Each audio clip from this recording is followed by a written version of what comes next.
Thanks for tuning in to our live broadcast on the Our Lads Football YouTube channel as we talk some fantasy football for a change.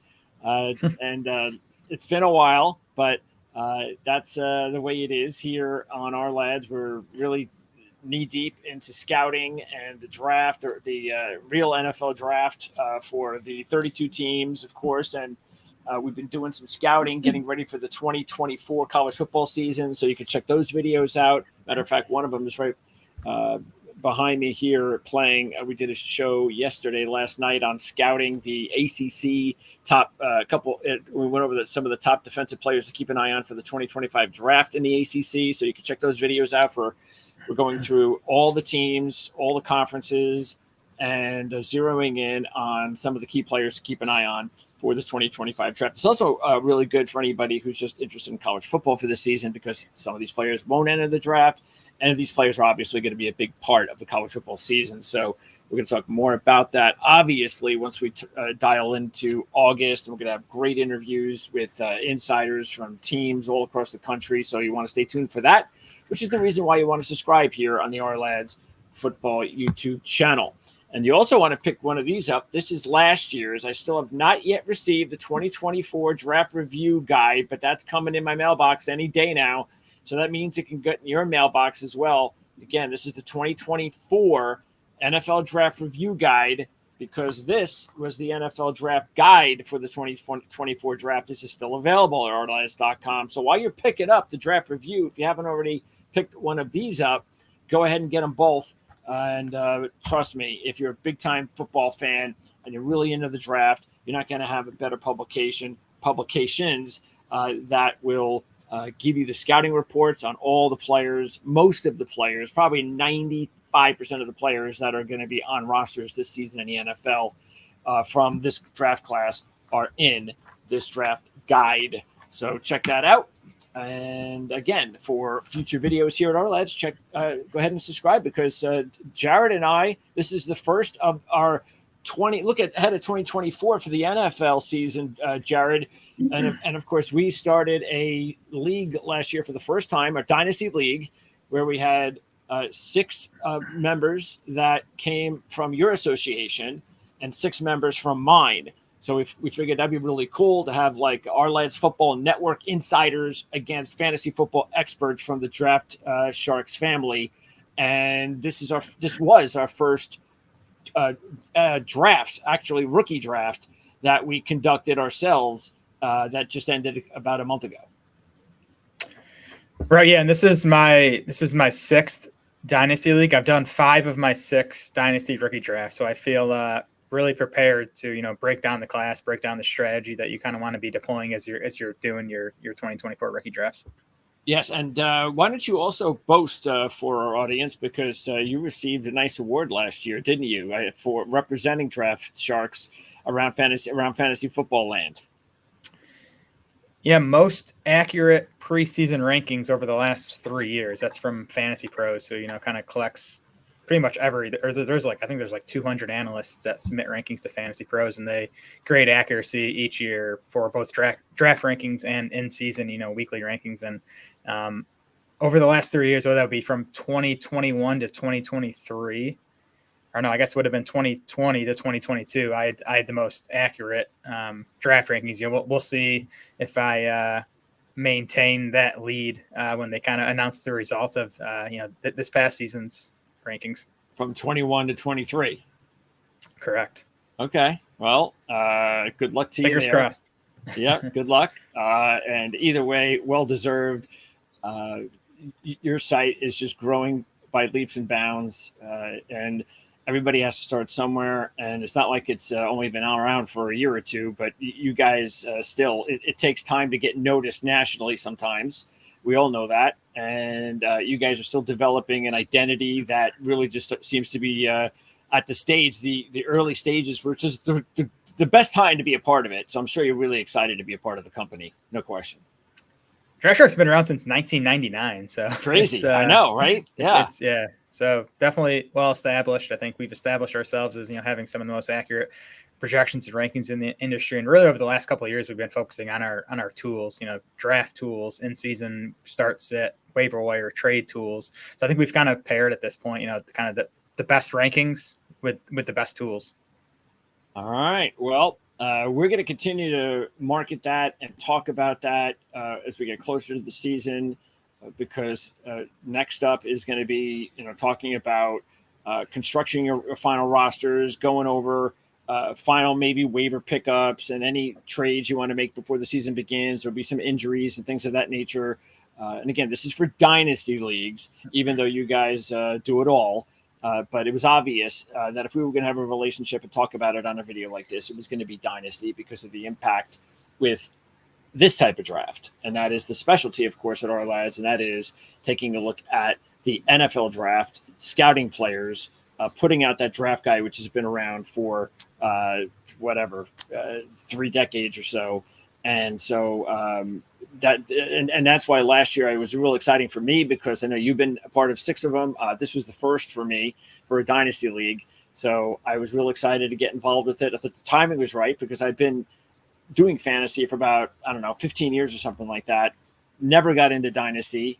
And that's, would you say that's also like if somebody's getting involved in fantasy football and then let's just say that they're just, they've done their homework and they feel like, all right, I'm ready to be a fantasy football owner.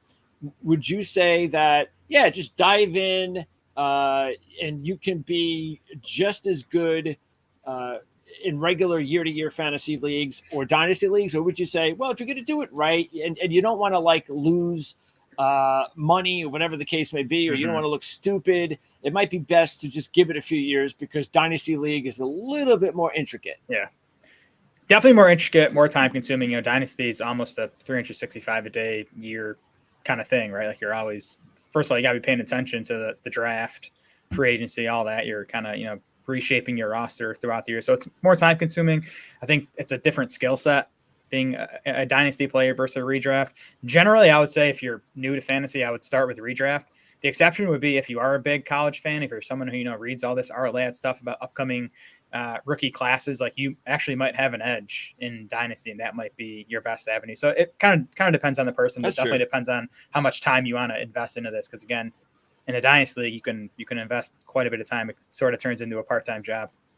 So we had our first regular draft last year and put our team together.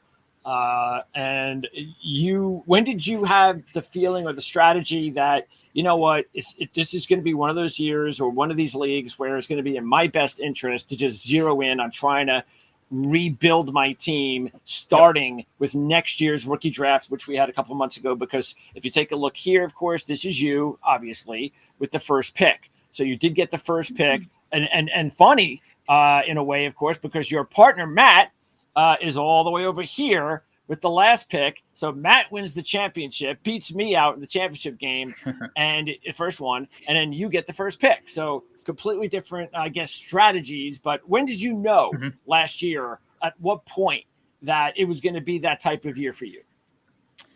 When I took Kyler Murray in round 3, I think it was, because, of course, Kyler was coming off the ACL last year. We kind of knew he wasn't going to be ready for the start of the season, kind of knew it was, not going to be a big season for him in general. So, spending a 3rd-round pick in the startup draft on Kyler, that started to push me towards more of a, let's win this league in 2024. And that's a big tip I'd give folks I know we're talking about mostly rookie drafts today, but for your startup draft is you don't necessarily need to decide before the draft starts, but by, round 2, 3, or 4, you should start to have an idea of what type of championship window you're looking at with this team, right? Are you gunning for a championship this year and in the next couple of years? Are you, doing more what I did? And, my team wasn't like a full rebuild. Like I think I'm ready to win now this season, because Kyler Murray obviously is back to 100%. I'm trying to think who else I took. Like Javonte Williams is another guy that kind of fit. But that's my point. Like once you go down the path, and again, when I took Kyler in round 3, I knew I was starting to go down this path of, okay, this team is not going to compete this year, but by next year, I think it should have a chance. That's, again, where someone like Javonte Williams, I would not have taken him if I was gunning for a 2023 championship because I knew I was sort of waiting a year. Javonte Williams is someone that made sense for me. Obviously struggled last year coming off a knee injury, but hopefully he's, back to his pre-injury self this year. All right. So we are showing you now again, this is our draft board that we did this. When did we start? Oh, it was like a week or two after the NFL draft, so it was early May. And it was what would you call it? Because slow draft. Slow draft. So what? Everybody had 8 hours, something like that. Correct. I believe. Yep. Okay. And it lasted what? 3 weeks. Yep. I think it was around 2 or 3 weeks. Okay. So obviously, you get the first pick. You're going to go after Williams, and it's interesting because just taking a look at the picks in the draft, and it was almost similar, at least in the beginning stages of the real draft, in a way. But again, here, this is now. Do you remember this trade here? Because this was just one move from one spot. But was this trade made last year or in the offseason or something? No, that was made during the draft, I think. It was. Okay. I think, Mike Shoptalk must have, sort of wanted to make sure he locked up Harrison, that or Bipp wanted to, trade back because he was fine with Harrison and Daniels, which I think makes sense because I think those guys are kind of in the same tier. So I think for Bipp, especially, I'm not sure what he picked up in that trade, but, moving back a spot and still getting Jaden Daniels, I think was a good move. Okay. So, and now dynasties in general are how often is it going to be where the quarterback position is going to be the most important position? Well, yeah, we should definitely note that this is a super flex league, meaning you can start a second quarterback. And basically in all scenarios, you want to be starting 2 quarterbacks every week because quarterbacks just flat out score more raw points than any other position. So that's why you see these quarterbacks, 4 quarterbacks in the top 5 picks. You get Bo Nix in round 1. You get Michael Penix coming off the board in round 2. In a 1 quarterback league, you'd only see, I think, just Caleb and Jaden Daniels coming off the board in round 1. This board would look totally different in a 1 quarterback league, but in super flex, quarterbacks are just gold. Like, 1, because you need 2 of them. There's a limited supply of them. They're always, valuable in trades. So that's why you see, these quarterbacks flying off the board. Okay. So let's tell you what, let's start with our sleepers that you feel anybody out there, obviously, that hasn't been involved in their own rookie drafts yet, because this is going to go on till when? Like, how late can a rookie draft normally, on average, start? Yeah, I mean, some will start in August, right? It's all league preference. Some leagues might want to, see how these guys are even doing in the start of training camp, maybe a preseason game or 2. Most will happen, in the month or 2 after the draft. But, again, pretty much anytime up until week 1, you can hold your rookie draft. Okay. So again, that couple of months, there's people watching this video. They haven't conducted their draft yet. So hopefully we'll be able to give you some tips along the way, and you'll be able to pick up pointers, and maybe just obviously, because not everybody, but a lot of people like to take a look at, let's take a look at, what do you call it?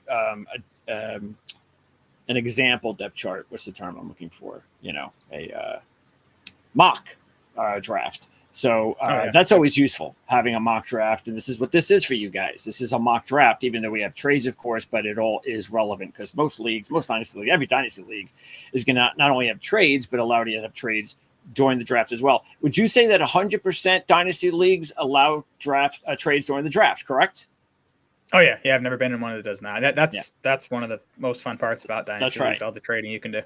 Yeah, because I even did my first trade, which we'll get into in a little bit. Okay, so let's talk about top sleepers at each position. Don't have to really spend too much time on quarterbacks because, as we see here, I felt very fortunate because, last year I drafted, I believe it was last in the first round, to start the league, or one of those last picks. So I had to take a chance on not going quarterback last year, and then Aaron Rodgers got hurt, and he was the quarterback I picked up. But I was very fortunate that Baker Mayfield played well and Jordan Love played well. But I knew I needed to get my rookie quarterback in this year's class, and that's why I felt very fortunate that Nix was still available. I like Nix.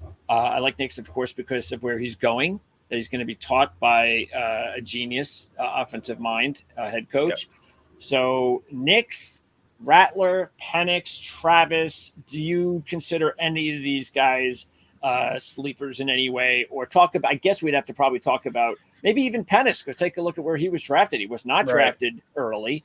So, talk about Penix, Rattler, Travis, or any other quarterback that you think could be considered a sleeper. Yeah, so I thought Penix came at nice value in this draft. To me, he should be going in the same tier as Bo Nix. I know you're probably going to have to wait on Michael Penix, at least most of this year, maybe even into the majority of the 2025 season, depending on how Kirk Cousins performs and how his body holds up. But I do think Penix in that landing spot with those weapons in Atlanta is definitely a valuable super flex asset. I have Jordan Travis, though, as a true sleeper. And like you said, Greg, it's tough to find sleepers in the quarterback class because there's just not many drafted. There's really not many that we think can be fantasy relevant. And Travis is obviously a long shot. He's coming off a pretty nasty leg injury that he suffered in his final college game, but when he's healthy, he can run, which we love in fantasy. Like, that's huge at quarterback, is to find these guys that can run. We see it really. If you look at the top of the quarterback rankings yearly in fantasy football, I mean, look right now, it's Josh Allen, Jalen Hurts, Lamar Jackson's up there. All these guys can run. Rushing production is so huge at quarterback. And Jordan Travis, if he's healthy, he can run. He also, of course, lands with the Jets, where who knows about Aaron Rodgers. I know you're hoping he hangs on for another year or two, Greg, since he's on your team here. But I mean, I think he's 41 years old now, coming off a serious injury. So, there's a chance Travis gets a shot at some point over the next year or two. And again, just because of that rushing ability, if he ever gets on the field, he has nice weapons too in New York, obviously, as well, with Garrett Wilson and Breece Hall. If he ever gets on the field, he could be someone that is an asset for fantasy teams. Yeah, very similar, almost in a way, to Penix, where you got a veteran in front of him, might have to sit a year, 2 years, but if you could take Travis, obviously in a much different situation, because Dave from our lads took him in with his last pick. So that's a pretty good spot to take Travis and roll the dice on him. Whereas Jan Levine, who's on board here at our lads as an insider, he went with Penix and May. By the way, his quarterbacks, just so you know, he had, Joe Burrow, Jared Goff, and Russell Wilson were his top three quarterbacks. And he did draft also Hendon Hooker last year, which was a pretty decent pickup since he had Goff.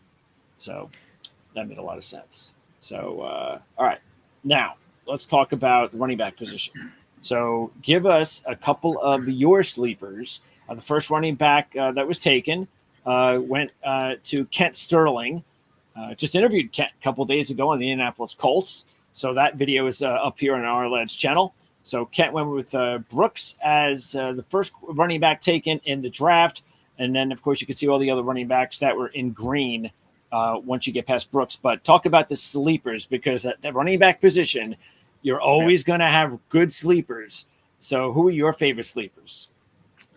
Tyrone Tracy is my guy. He goes in the 4th round here to the OG Fantasy. This might be the only Dynasty rookie draft I've done so far where I haven't landed Tyrone Tracy. He's definitely one of my targets. Even in the back half of the 3rd round, I'll consider taking Tyrone Tracy. So he is a converted wide receiver, which we love because we talked about rushing being so important for quarterbacks. Pass catching production is so important for running backs, especially in full PPR leagues, which I think most Dynasty leagues are at this point. We want our running backs catching passes. Tracy can do that. Again, he played wide receiver for his first few years in college. He kind of transitioned full-time to running back last year, put up nice raw numbers, really strong advanced metrics though, like yards after contact per attempt, missed tackles forced per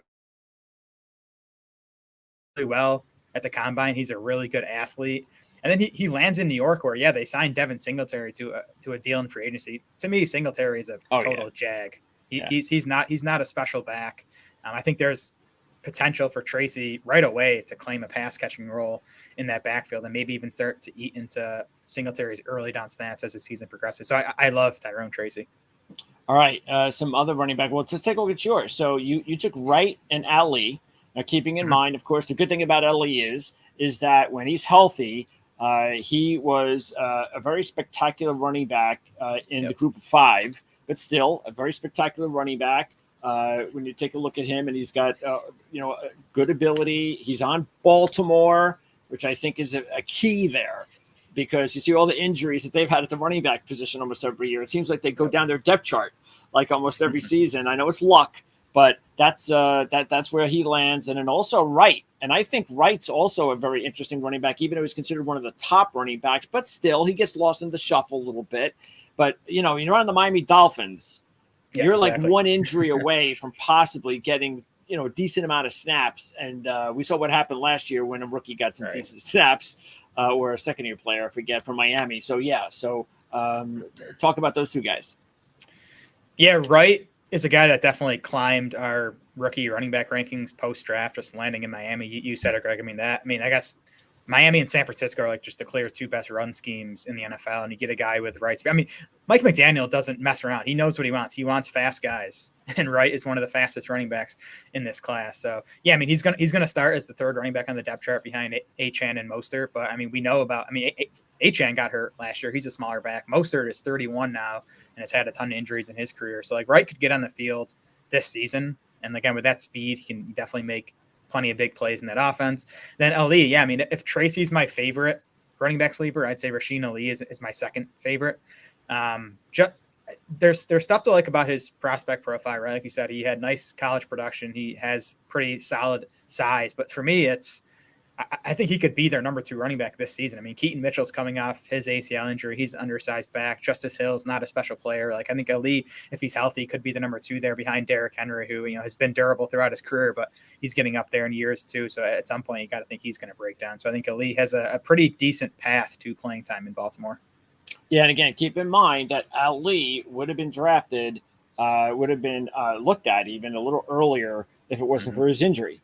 So he had the biceps injury as a Senior Bowl invite. So they said he was going to miss about 4 to 6 months. That's fine. He's a rookie anyway. You're looking at him more than likely, of course, for 2025 if all goes well. So, this is a player that definitely is one of such a classic sleeper type of running backs.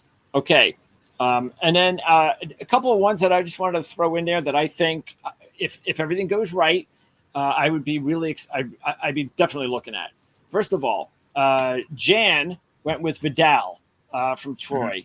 Really like this kid as far as his, his physical ability. He's a stocky kind of kid, but he's on the Chargers. And that Harbaugh is going to want to run the football. And that is a really good landing spot for Vidal. Yep. I think Garendo was in a good landing spot at San Francisco. If anything happens to McCaffrey, the number 2 spot is wide open.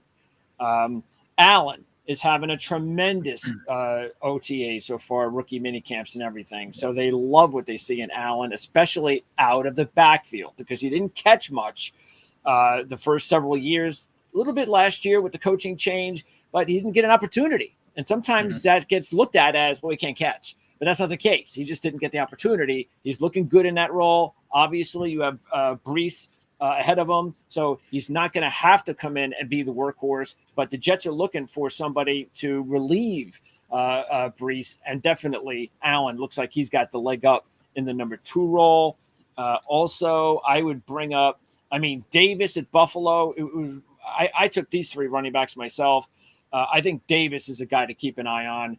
Still not sure about, Buffalo. It's interesting. They had the offensive coordinator change. Then they became a 50-50 running team all of a sudden.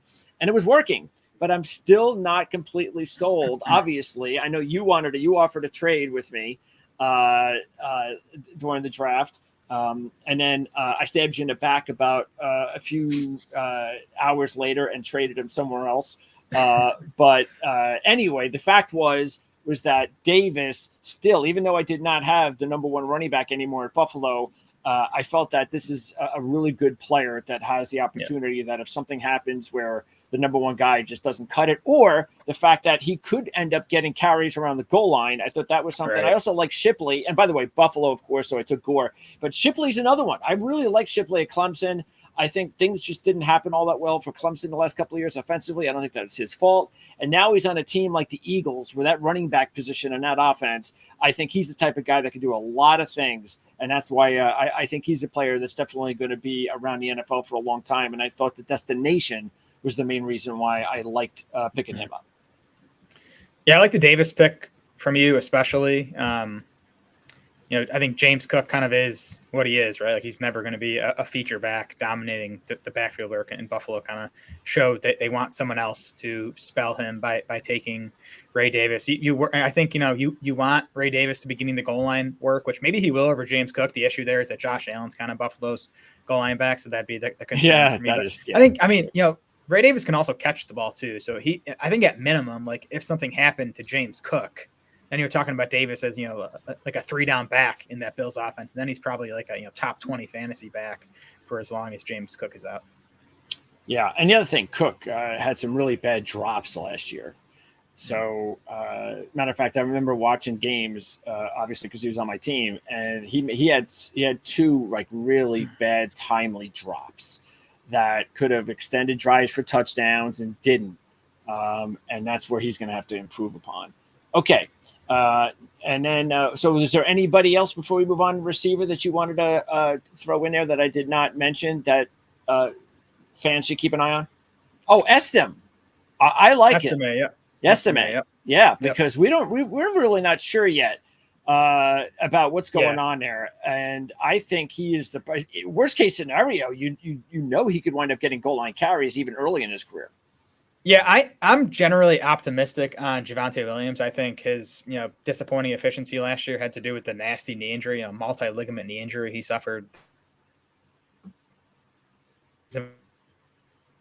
I'm not a doctor. And if Javonte does not regain pre-injury form, Estime is kind of the next guy up as that early down goal line back. I'm not sure he'll ever do a whole lot in the passing game, but that's okay for a guy you're taking in the 4th round of your rookie draft. If he can be someone that ever gives you 200 carries in a season, he's going to pay off that price tag.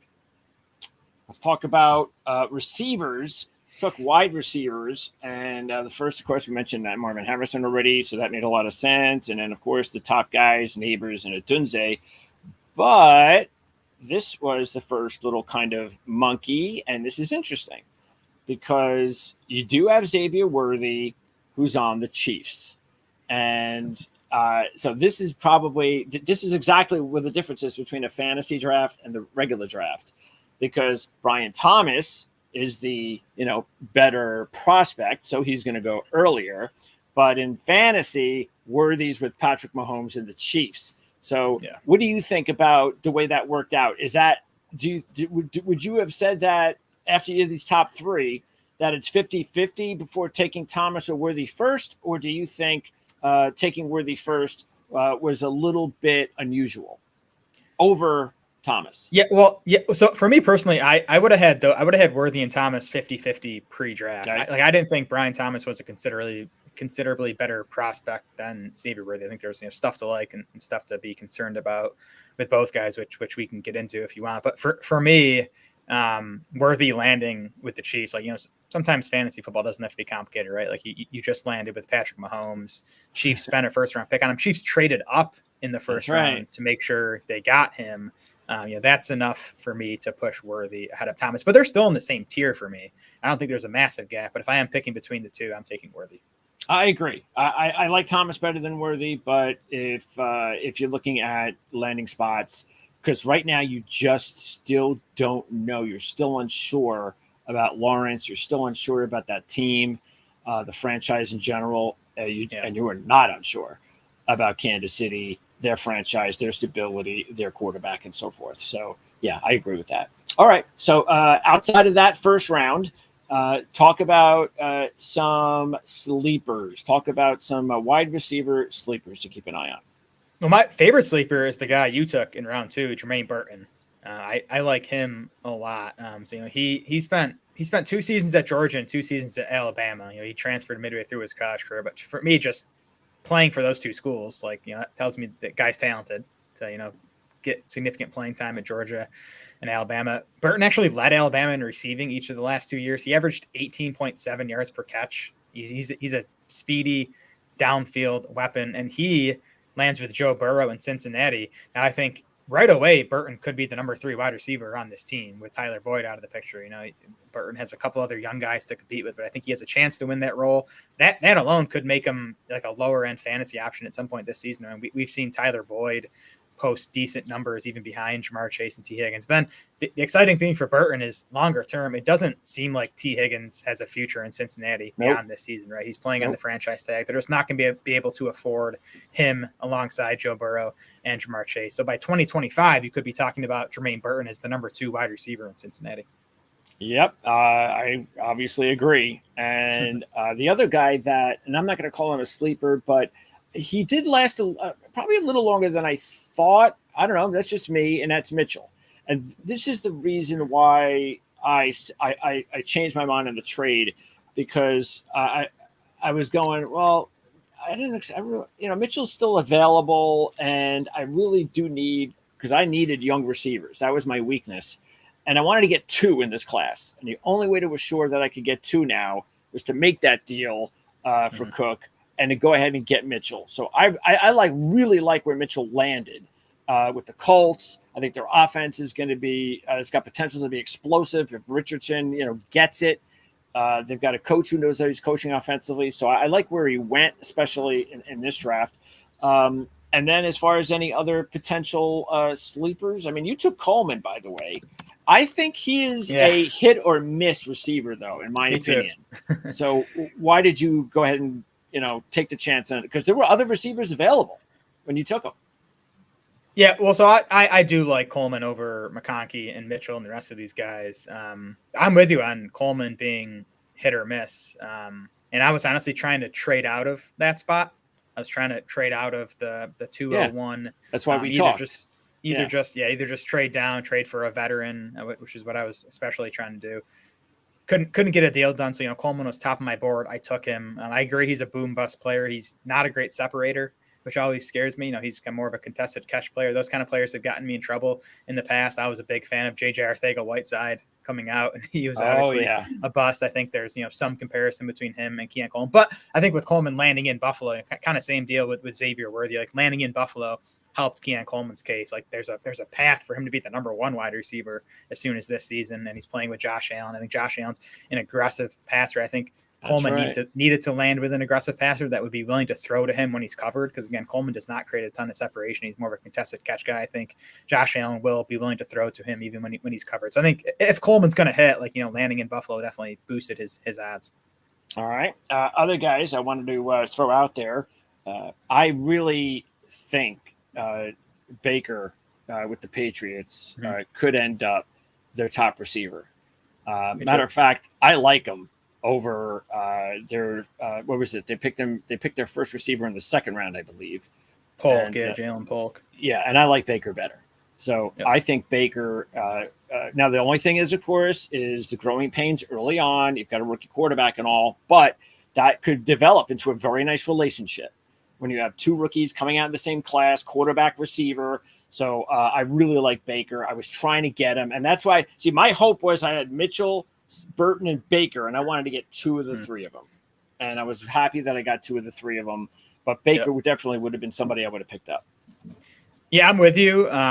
Like at cost in these rookie drafts, I definitely prefer Javon Baker over Jalen Polk. I'm not sure I'd take Baker straight up over Polk, but Baker goes like a round later, like we saw in our draft. So I prefer Baker. And just, sticking with Polk, I like Jalen McMillan as a sleeper. I think if you rewind, he went in the mid-3rd in our draft to Phonamic.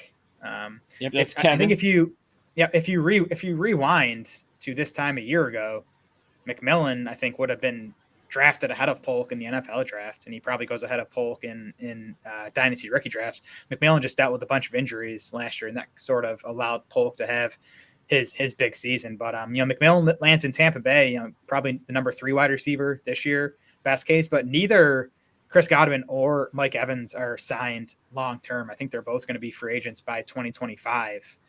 So there's opportunity for McMillan to climb that depth chart pretty quickly. By the way, if you have any questions or comments, obviously our live audience, let us know, and we will, take a look at them. And then, especially for Jared, our resident fantasy expert here. Okay, and then a few others. By the way, I liked getting Rice where I did in the 4th round. Again, I wanted to add more receiver depth, and I think the reason I like him is because of where he went. the Chargers receiver room is wide open. There's still, I have Palmer on my team, and I'm hoping with the coaching staff, the way it's working out, he's going to take another step. But that's why I thought picking up Rice myself was a good idea, because I have Palmer there too. And nobody's certain about Quentin Johnson. Nobody knows if this kid's going to take off.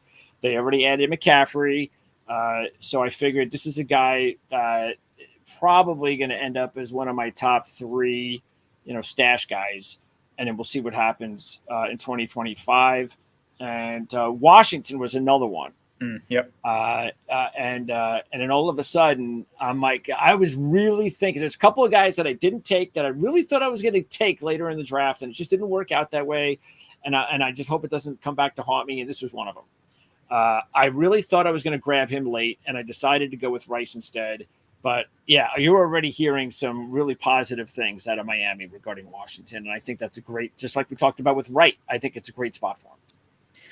Yeah, again, especially in the later rounds, like just bet on guys that go to Miami or San Francisco or Kansas City. Like, fantasy doesn't have to be that complicated. Just take guys in good offenses. I think if Washington gets on the field in Miami, it's obviously tough because so much of their targets are concentrated, to Tyreek Hill and Jalen Waddle. They did add Odell Beckham, although Mike McDaniel has already talked about wanting to limit Odell Beckham snaps throughout the season. So I think there's a chance for Washington to get on the field this season. Probably needs an injury to one of those top 2 guys to, pay off and be someone you can start in fantasy. But, we know injuries happen all the time in the NFL.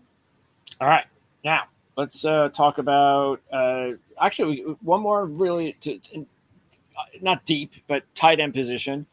And everybody, of course, talking about Brock Bowers. And a lot of people thought he was potentially going to go to the Jets. And I'm sure that was going to be interesting because with Aaron Rodgers, could that have been something? But it was a surprise that he went to Las Vegas, considering he already had Michael Mayer.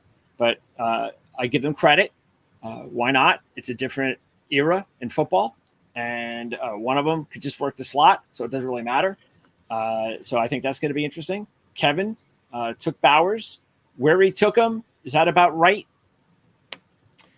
Yeah, it is. To me, Bowers is in that same tier with Xavier Worthy and Brian Thomas and Jonathan Brooks. I think you can kind of juggle those guys in any order you want. I think Bowers definitely took a bit of a hit post-draft landing with Vegas. I mean, you have quarterback questions. You have a coaching staff that I think wants to lean toward the run.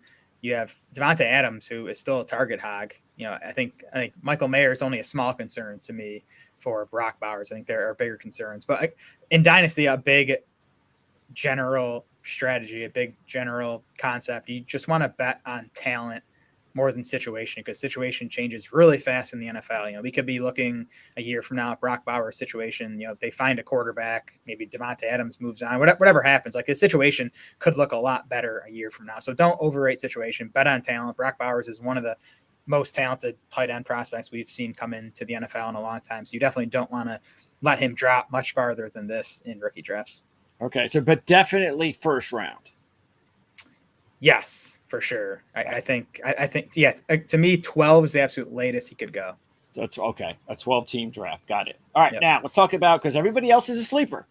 So let's go over them. And I believe our second, was Sanat. And hey, you've got Daniels throwing to you, and I'm all for that. But Sanders is going to get an opportunity to be the number 1 pass receiving tight end at Carolina right away. Yep. Stover gets to play with his former teammate. You see what's going on at Houston. Wiley was the other guy I was talking about that I really thought, I'm going to get this guy late in the draft. He's going to sit behind Kelsey for a year or two. And I really think that with Mahomes there, I think he's the guy that's finally going to be able to take over for Kelsey when the time comes. I didn't get him. I could have. I decided against it.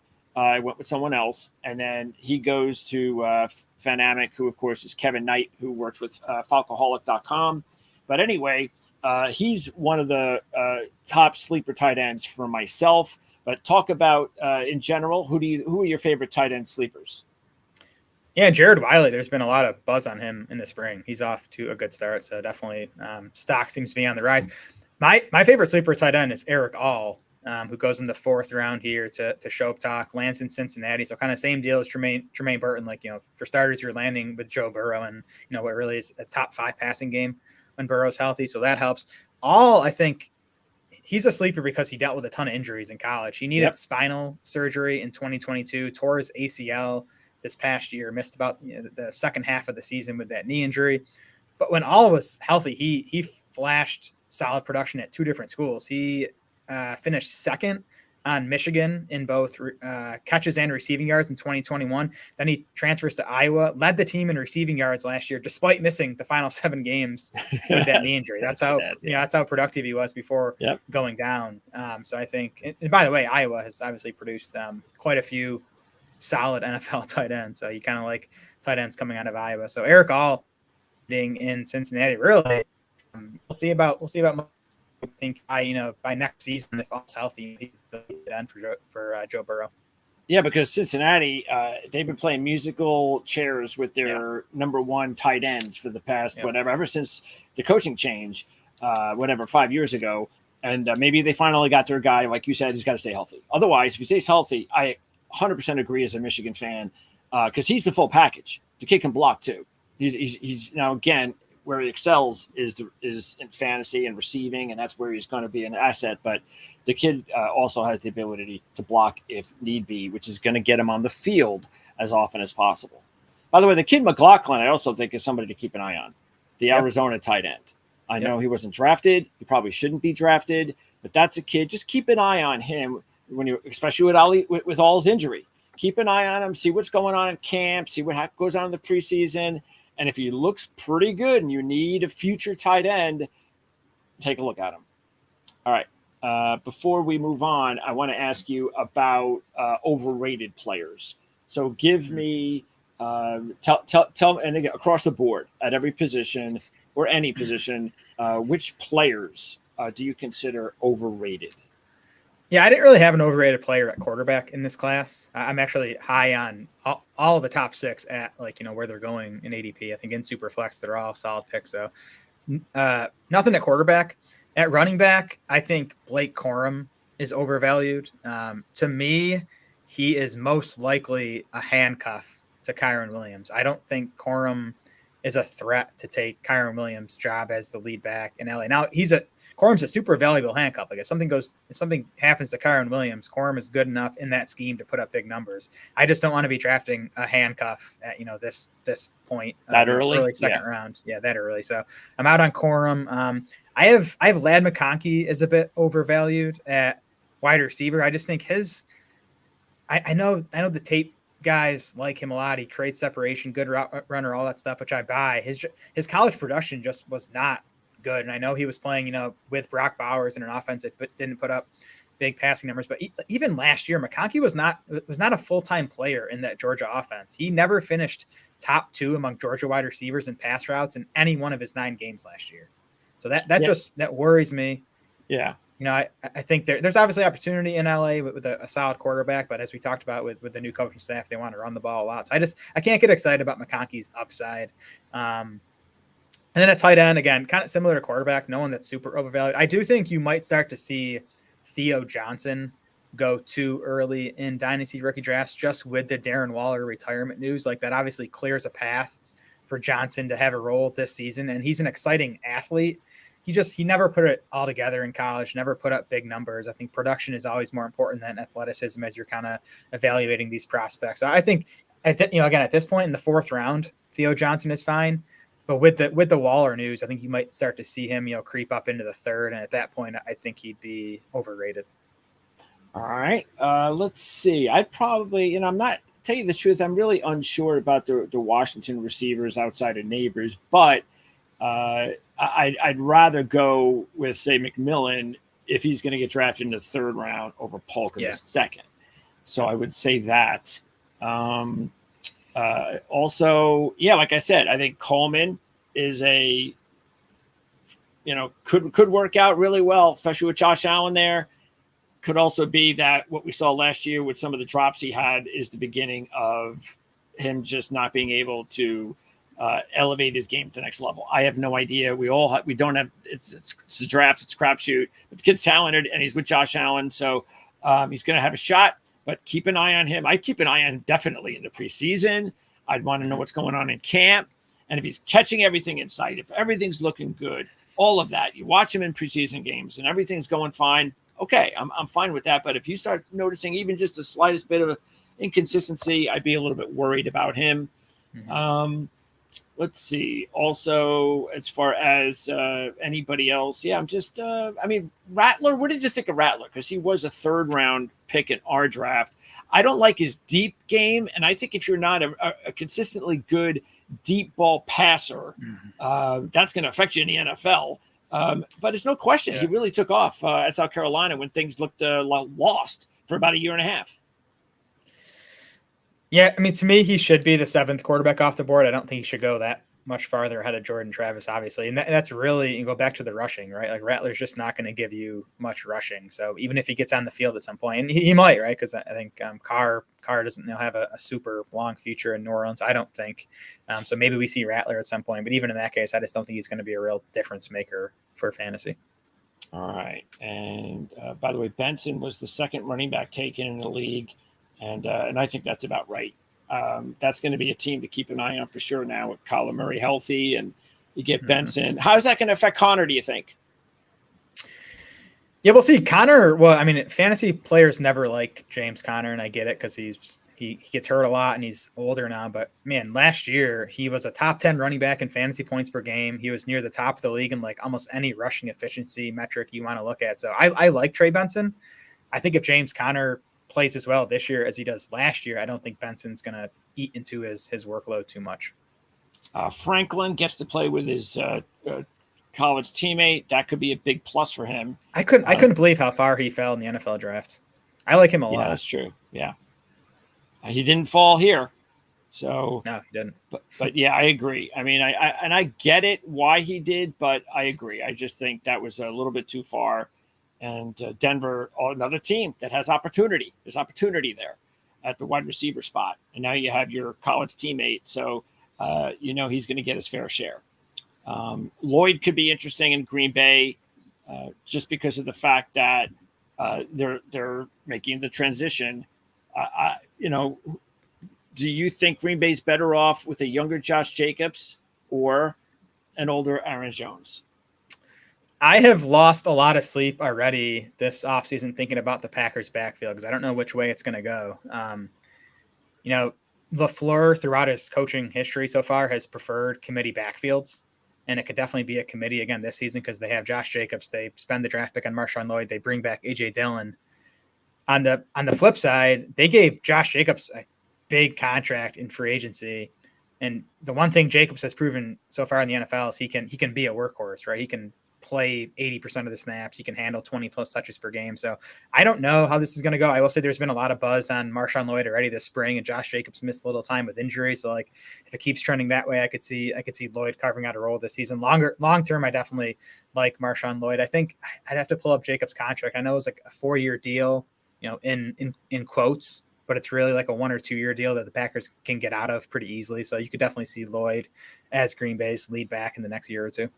Yeah, I was surprised to see that his physicality numbers went down last year, Jacobs, because Jacobs was a guy that was really good breaking tackles, being that physical type of runner that picks up. But then I was looking at some of the numbers, doing my prep work for last season's stats, and I was like, wow, his numbers looked really down as far as yards after contact and all that. So he had 340 carries in 2022, and historically guys coming off of that big of workloads tend to struggle the following year. Now Jacobs is a year beyond that workload. He's still only 26. Like he's been in this is his 6th NFL season. He's still only 26 years old. So again, I could see this going either way. I could see Jacobs bouncing back and being so good that Green Bay can't really take him off the field. Or I could see him, not bouncing back and returning to, 2022 form and, Marshawn Lloyd turning this into, a 60-40 backfield split. By the way, another good reason, though, to give him some or give another running back an opportunity to give him some rest. Because sure. Unless you start seeing the old Jacobs early, and then, you could tease it, but as soon as you start maybe seeing a little bit of he's losing it a little bit, pick up the snaps with some of the other guys. Okay. A few other things before I let you go. Give me your number one lesson out of all the years drafting in Dynasty, the number one lesson that you learned that helped you build a successful roster, again, just for rookie drafting in Dynasty. I would say generally try to be the most active owner in your rookie draft as far as just making trade offers, making trades, moving up, moving down. But then more specifically, I think look to trade away draft picks. I know people don't want to hear that because you look forward to your rookie draft. You want to acquire these like shiny new toys that you think can be the next fantasy studs. But the hit rate on these rookies is just much lower than you'd think. So either trade down, trade a pick for, a few spots lower and add something else, whether that's another pick or a player. Or my favorite thing to do is trade rookie picks for proven veterans. Whether that's a second-year guy, whether that's an older guy that, dynasty owners kind of want to get rid of because he's, quote unquote, too old. But these guys that we've seen do it in the NFL, there's value in that, right? These rookies, again, a lot of them are 50-50 shots or worse to ever, make it in the NFL and be fantasy assets. So I'm a big fan of trading away rookie picks, ideally for proven veterans that can help you win right now.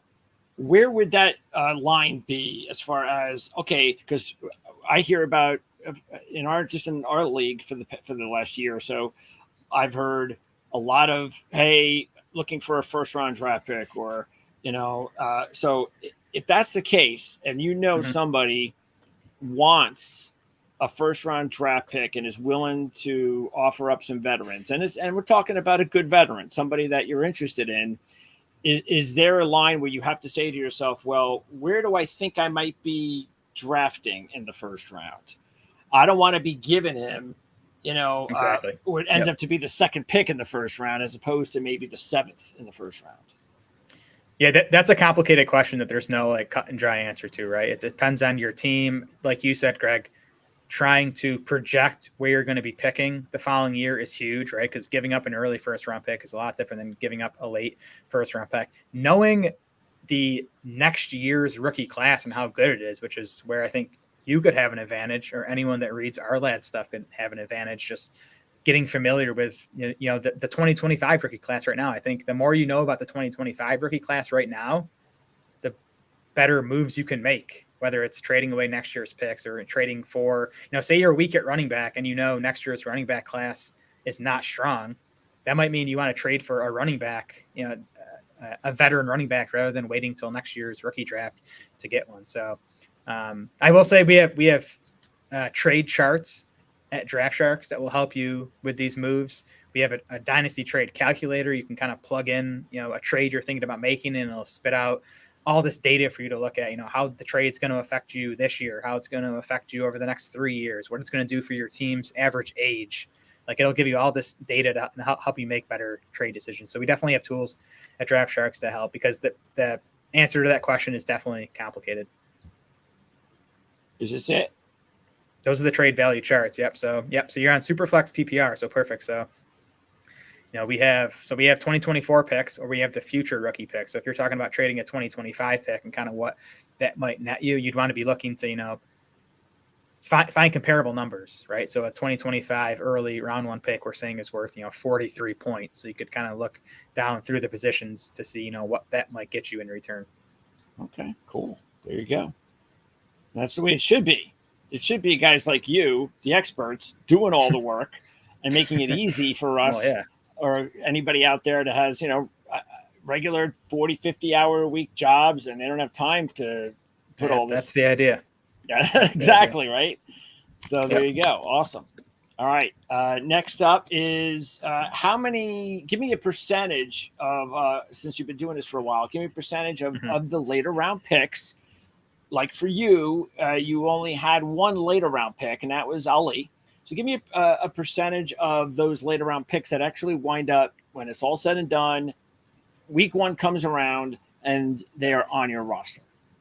Yeah, and that's by design, by the way, that I only had one late round pick because I generally am looking, to use those late round picks, whether it's to move up for something else I like in the draft or probably trade for vets. So, and that's because, man, I mean, first round rookie picks Yeah.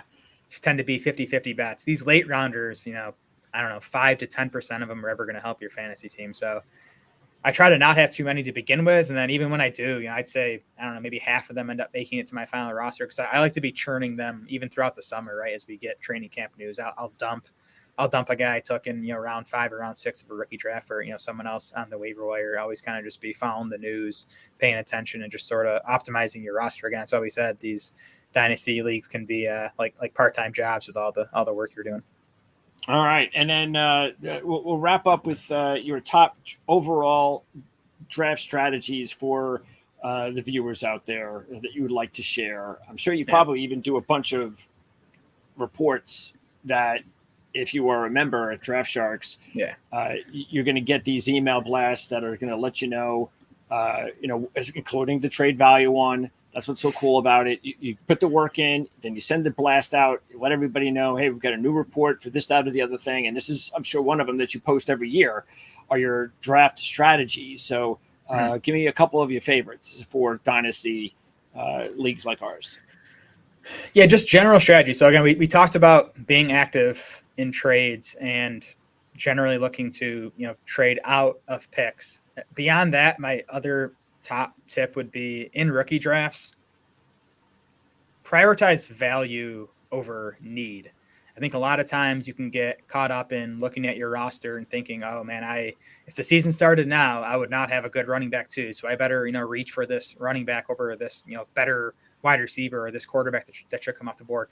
Try not to do that. And the reason is, one, things change quickly. You might not have a solid RB2 now, but by the time the season starts, maybe one injury strikes and you do have a solid RB2. The bigger reason, though, is because, and again, this goes back to being active in trades and dynasty. You should be thinking about these players more as like stocks than actual players, right? You really just want to be accumulating as much value as possible because you can trade, right? Just because I'm deep at wide receiver and I take another wide receiver, I can use that down the line, whether it's, come training camp, someone goes down and a team needs a wide receiver. Maybe I ship that wide receiver for that running back I need, or whatever it is. You just want to be accumulating as much overall value as possible, and then worrying about, figuring out how you're going to fill your starting lineup each week. Yeah, that's actually what I ended up doing last year. As I mentioned, I really didn't want, when I looked at what was on the board at quarterback, I really didn't want to take one there, even though I needed one. And I said, you know what? I'll do it next year. I'll go get my quarterback next year. Yeah. And that directly impacted me because I kind of had the opposite strategy in the startup draft last year, where I took Justin Herbert in round 1, Kyler Murray in round 3, and I got CJ Stroud in round 4. Again, knowing that I can't start all those guys, but I'm just trying to stockpile value. And to me, like CJ Stroud, without even knowing he was going to do what he ended up doing. Yes. I just thought in round 4, he was a good value. I'm going to take him. I'll figure it out later. And I end up trading Herbert during this draft, which is what helped me get Neighbors with the 6th pick. So again, don't worry too much about need, just stockpile value, especially, in your startup draft, in these rookie drafts. Yeah, that right there, that had to be one of the bargains that you've probably ever drafted. I know it's only year 1, but overall, I mean, when was the last time you can remember getting a quarterback that had that successful of a campaign as a rookie in the 4th round? Yeah, and again, the point is not that I knew CJ Stroud was going to be that good. I definitely didn't, but it's this rookie that was a top 3 pick in the NFL draft who was sitting here in the 4th round of a startup draft. I think it's just the value was too good to pass up, and it obviously worked out. And again, that's the difference. It was a startup draft. It was not our rookie draft, so that would have been insane. Okay, so anything else? Because I know we're going to talk again. Probably, I would say once we get in, we'll see this probably somewhere around in August. But for you and Draft Sharks, just talk a little bit about generally, like anything else for viewers out there, fantasy fans, what they need to know. Yeah, so really, we've spent most of the offseason so far on Dynasty content, right? Like getting these rookie rankings set, adjusting our overall dynasty rankings to account for everything we saw in free agency and the draft. At this point, we're really starting to shift now towards redraft. And our 2024 rankings and projections have literally been up since like shortly after the Super Bowl. I started working on those like after the regular season ended, and they've been up. So I know there are a ton of places you can already do fantasy drafts, and our rankings have been ready to go. And we'll keep those updated throughout the summer. Like literally anytime something happens that impacts rankings, like we're going in there and adjusting our rankings. So you're really not going to find more up-to-date rankings anywhere. Those rankings fuel all of our tools that I was talking about, including these trade value charts, including the draft war room, which is our big one. That's kind of your draft assistant. Kind of you sync it up to your league. It keeps track of everything during your draft automatically, so you really don't have to worry about much. You can just kind of focus on drafting. And then all the articles we're going to have, sleepers are already up, breakout players, overvalued players. Our big 3 articles we do every year are our breakout player, which, by the way, we had Rashad White as our breakout pick last year. That worked out really nicely. Then we do a comeback pick every year, and we also do a early round bust pick every year. So those articles come out in about a month. All right. With all of this information that's available, is there any one that you get feedback from where fans get maybe a little confused and they're like, where it's like almost, how all information is awesome, but how you take that information, that's the important thing. You don't want to get lost and drown yourself in almost too much information. And I know sometimes viewers can look at something and go, yeah, this is just, I don't understand. So have you noticed anything? Like, is there any particular... No, not really, honestly. And I will say, like, a lot of the stuff we do behind the scenes is super complicated. That kind of fuels all of our rankings and all the algorithms that fuel all this stuff. But I mean, we have really made it a point to make the end tools as easy to use as possible, because like you said, Greg, everyone that uses Draft Sharks has full-time jobs, and they don't want to be spending 20 hours a week. Maybe you do want to be spending 20 hours a week on this stuff because it's fun, but you might not have time to do it. So we really try to make this stuff as simple as possible, so you can just kind of enjoy your fantasy season. Do you know these other guys? Oh yeah, they're all super sharp rankers. Maybe they'll pass me. Maybe they'll pass me in a month in the updated things. But for now, I'm still number 1. And they can't take that away from you, right? Well, they could take it away from you temporarily. Yeah, they could. By the way, we just redesigned the website. I don't know if you see, it's looking a lot cleaner. Redesigned nav bar at the top there, a lot cleaner look. So fresh Draft Sharks for the 2024 season.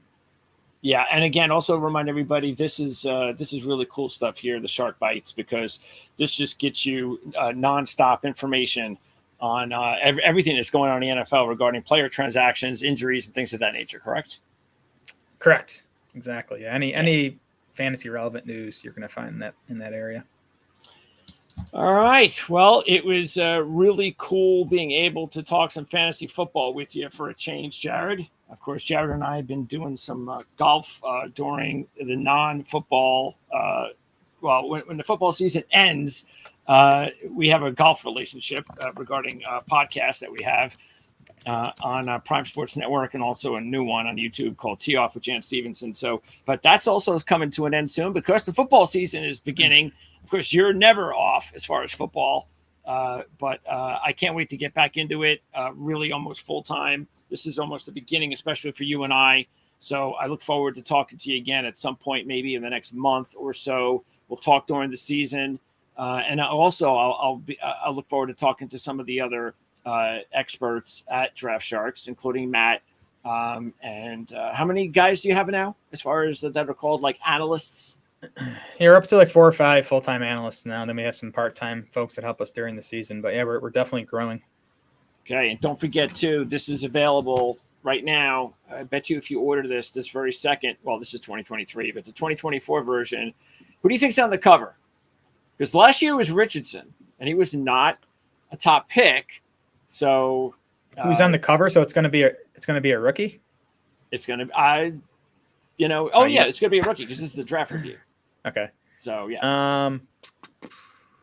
I mean, it's probably going to be a quarterback, right? I'll think say it's going to be Caleb? You think they're just going to go Caleb, or do you think they'll go someone else? Yeah, I was going to guess Jaden Daniels, but that's not a bad one, considering the fact that the Ourlads scouts, all of them, the majority of the scouts at Ourlads rank Daniels as the top quarterback in the draft. Oh, I love to hear that, because we are super high on him from a fantasy perspective this year. Both dynasty and redraft, like even for 2024. Yes. And it goes back to the rushing we talked about. The guy's going to run. We'll see what he does as a passer, but the rushing production alone, I think, is going to make Daniels a pretty nice fantasy asset. Yeah, I think he's definitely the closest thing to CJ Stroud this year. Is a guy that's going to just play this year, and you're going to be like, man, that doesn't even look like a rookie. They don't come around very often, but Stroud proved it last year. And I think we're at that point now in football where I think you'll see that more often, the way the game has changed. May not happen every year, but more often. And I think this year we're going to see that with Daniels. We might see it with a few others, but I think he's the top of the list. But again, we'll have more than enough time to talk before the season begins. So I want to appreciate it as always, Jared. Do you have anything else that you provide? You've got of course, your Twitter handle is right there at Smola DS. Are you doing any videos right now, or you're taking time off of that? Yeah, we have a YouTube channel, Draft Sharks YouTube channel. At this point, it's more overarching strategy stuff. As we get closer, into July and August, we'll get into more specific 2024 player takes. The only other thing I haven't mentioned that I should is we do have a rookie guide that's free that will help with your dynasty rookie drafts. If you go on Draft Sharks, you'll see it right on the homepage. There's a link where you can just give us your email and we will send you our rookie guide. It has a lot of good information for your dynasty drafts. A rookie guide. Okay. Where is that rookie guide? Oh, there it is. Okay. I see it there. Where is it? Let's see. It's right. Yeah, it's linked on the homepage. If you go to like any dynasty, there you go. All right, so you just hit that. And at the bottom, there's a spot to pop in your email, and then we'll send you the guide. Excellent. Who's this guy? What was this picture taken, like 10 years ago?